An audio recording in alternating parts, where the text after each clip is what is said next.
மூணுத்துலயுமே தண்ணி ஃபுல்லா ஸ்ப்ரே பண்ணிட்டு பார்ப்போம்.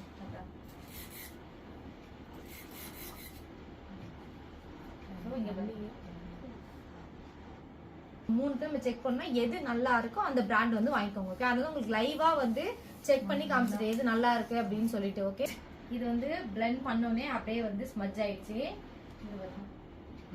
இது அப்படியே போயிடுச்சு. ஸோ இது வந்து போவே இல்லை. ஓகேவா, கையில இது வந்து நல்லா வாட்டர் ப்ரூஃபா இருக்கு. அது வந்து லைட்டா பிளெண்ட் பண்ணே போயிடுச்சு. இதுவுமே அப்படியே பிளெண்ட் பண்ணணும் தேய்ச்சோடனே போயிடுச்சு.